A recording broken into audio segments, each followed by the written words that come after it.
The scale. If you find that when you step on the scale, that number that you see either makes or breaks your day, you're gonna wanna watch this video. And before we dive into it today, if this video helps you in any way, make sure you tap that like button, you tap the subscribe button, and you hit that bell icon to be notified when we release new videos. With that being said, let's get into it.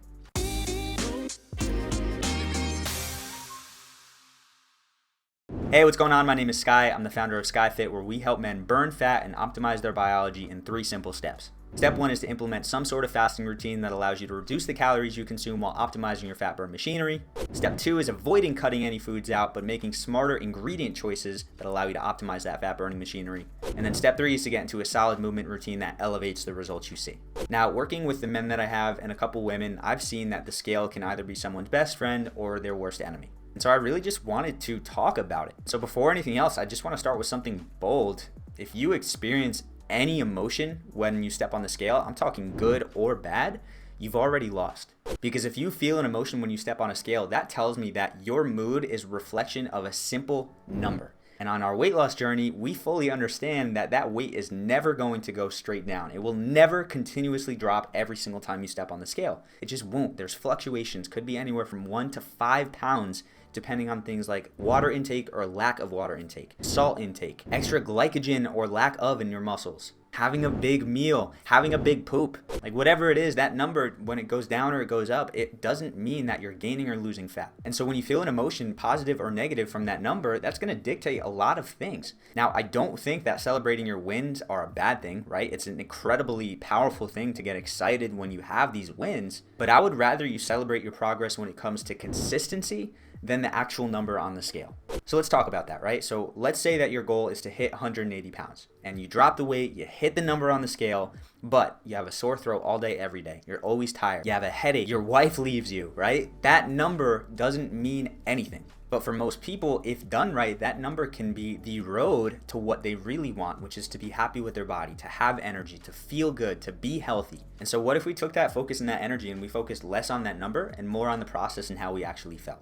And so let's talk about the scale for a second, right? Because a lot of people have a misunderstanding of what the scale really is. And to me, the scale is just a tool. It's not good, it's not bad, it's just something that you can use. So the best comparison I can make is it's like a hammer, right? A hammer is a tool. The purpose of the tool is to drive a nail into the wall. You can use the hammer for something else, some things that are pretty good, some things that are probably really bad. But at the end of the day, the purpose of the hammer is to drive the nail into the wall. And so the same exact thing goes with the scale. The purpose of the scale is to get a representation of where you are currently at with your weight. Weight does not mean body fat composition. Weight does not mean how in shape you are, how successful you are, how good of a person you are. It's just about how you weigh. And so along with the hammer, you also have other tools, right? You have a wrench, you have a screwdriver, you have a tape measure, all of these things that can be used for different things. And when it comes to fat loss, it's along the same lines, right? We have visual tools, how we look, how we physically look in the mirror, how our clothes fit us.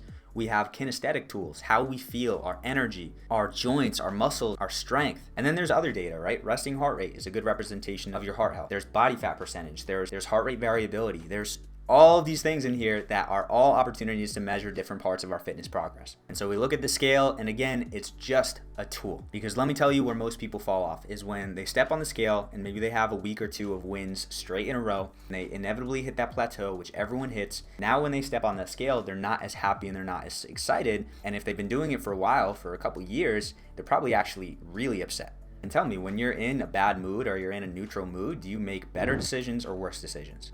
Right? You probably make worse decisions. And so if this is you, if I'm talking to your soul right now, you have to break free from this mentality. And there's a couple ways to do it. So number 1, do the things you know you should do, right? Continue to go to the gym and work out. Continue to eat healthier. And if you need help, if you need support, accountability, hire a coach so you know that you're doing the right things. So you don't have to second guess, is this strategy actually going to work? Number 2, celebrate the number on the scale. Yeah, get excited about it, but celebrate the process more. If you go to the gym, celebrate. If you eat healthy, celebrate. If you complete a fast, celebrate. Because we all know that if you stay committed to the process and you do the things you have to do, you're more likely to see those results. And if you're more likely to celebrate the things that you have to do and that you are doing, you're more likely to stay consistent and committed until you see those results. And then number 3, just become aware. In some situations, I've had people where I just say, don't step on the scale. Don't look at the number. We can evaluate how you feel consistently. We can do certain things to pretty much guarantee that you're going to drop the weight. But if that number is something that is so negatively ingrained ingrained in you, stop stepping on the scale. Maybe if you're stepping on it every day and you find your mood is kind of impacted on the number you see, dial it back to once a week. Dial it back to once a month. Have some sort of data if possible, but don't let it impact the way that you feel. So I'm curious if you could leave me a comment below on a scale of 1 to 10, how emotionally attached do you currently feel to the number you see on the scale? Let me know, but besides that, I hope this has been helpful for you. This is something I see a lot of people battle with, and it can be really unfortunate when you have that negative reaction to a number you see. That number's meaningless. That number doesn't mean you're a good person, doesn't mean you're a bad person, doesn't mean anything except for how much you weigh, which again, that number doesn't define you, doesn't define who you are, anything you are, anything. So if this has been helpful for you, as a reminder, just leave a like on this video, subscribe to the channel if you're looking for more awesome content, and if you're looking to learn more about our process, how we help our guys burn fat, check the description of this video for a link to a free training we put together. It's going to lay things out from A to Z. So with that being said, I appreciate you, and of course, as always, make sure to eat smart, move more, sleep deep, and be grateful for this moment. I'll see you in the next video.